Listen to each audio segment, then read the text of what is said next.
Hey, Riddle here. Welcome to my channel, or welcome back if you're a subscriber. I appreciate it. Today's video is going to be about using baking soda in the garden. A lot of people don't know that different things around the house, like Epsom salt, is not actually salt and is great for the garden.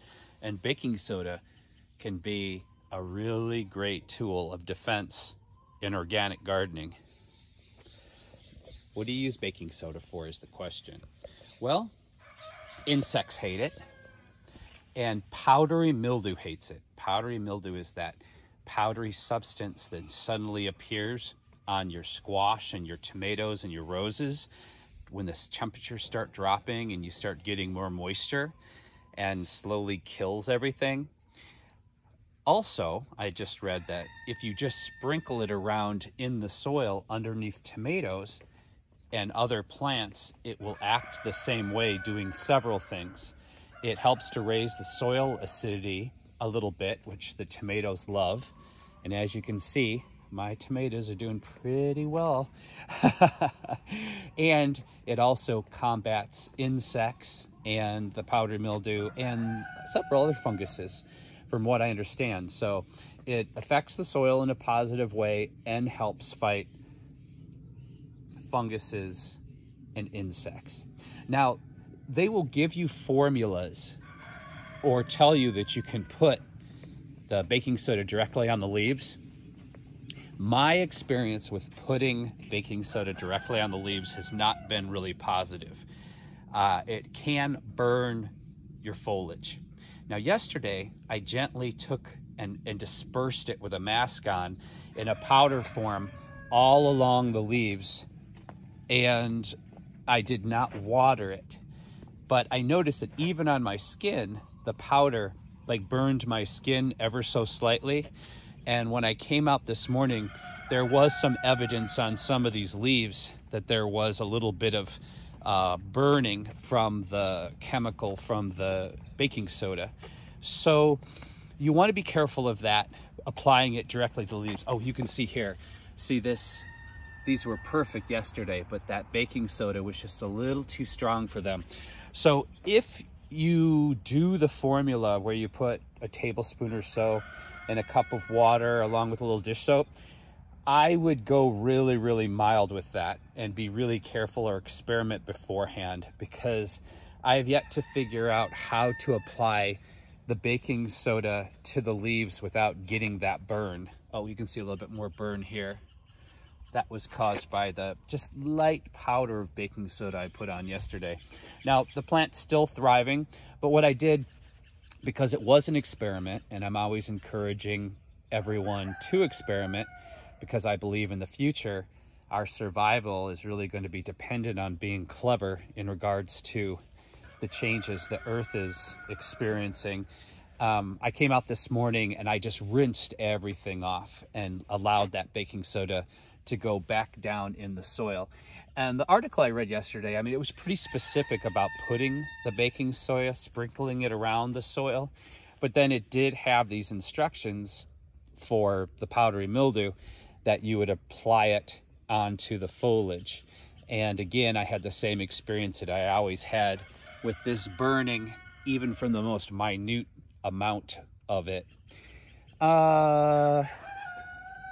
That being said, the other thing that you can put on the leaves for powdery mildew that can be really effective is corn oil. Corn oil, not any kind of oil, just corn oil.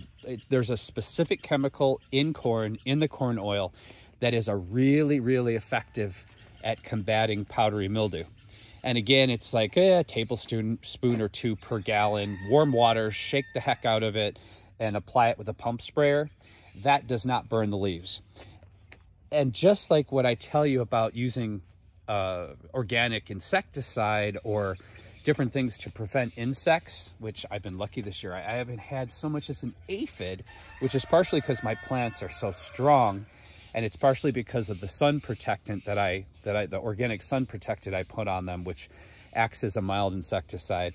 But everything's about dealing with the problem before it's a problem, just like life. Do you wait for the problems to show up, or when you know something could happen, do you deal with it preemptively? Garden's the same way. Once the problem's there, it's going to be a lot harder to deal with it. Once the insects show up, they're going to be a lot harder to kill. Once the powdery mildew establishes itself, it's going to be a lot harder to remove from the plant without the stress and the damage for the plant. So, as soon as you know it's about that time of year that the powdery mildew always shows up, or as soon as you know it's about that time of year that your aphids or beetles or whatever you're fighting shows up, that's when you apply your insecticide or organic fungicide or whatever your tools are or materials are to deal with what you deal with. No judgments here. You know, if you don't like using organic substances, that's on you. But I just really, the whole reason that I grow my own food is that I have control over what exactly is going in those vegetables, and I can control the amount of nutritions and minerals, and that I can pick a cucumber straight off of the plant and eat it without the fear of, you know, eating a big mouthful of Roundup or 7 or something like that. I think that's the whole beauty of growing your own food, is the purity of it. As much as you can control it, that's your best case scenario, right? And I also believe, you know, when people see me, they always guess me about 10 years to 15 years younger than I actually am. And that's because I also believe that eating living food is key to extending life and fighting diseases in the body. I think there's a big difference between fresh food and living food.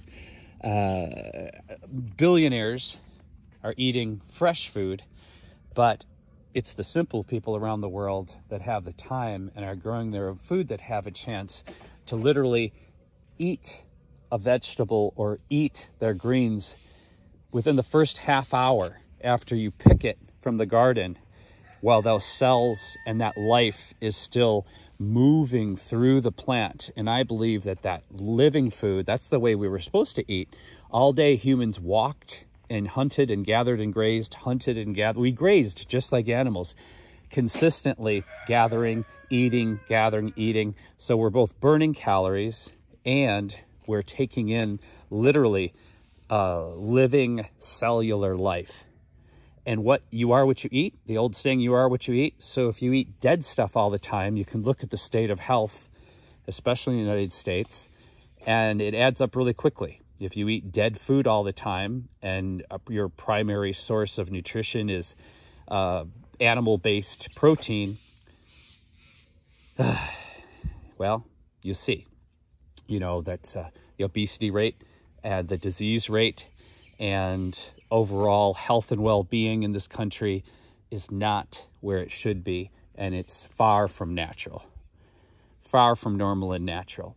You know, when I talk to my friends in their 50s and they have the physical health, biological health of a 70-year-old, that should be your motivation right there.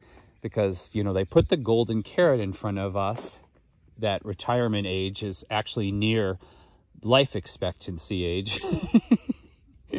And everyone's working their ass off for the man to get to the end. And then they get to the end, and all those trips they were going to take and all those things they were going to do, suddenly, guess what? They're too old and debilitated and out of shape to do anything. And they spend the last 5 to 20 years of their life just sitting at home rotting in front of a computer or television set. That's not who I am. That's not who I'm going to be. This old boy is going to be running and digging and making sweet love to the end. Take care of yourselves and take care of each other. If you like my content, please subscribe. It helps. Bye for now.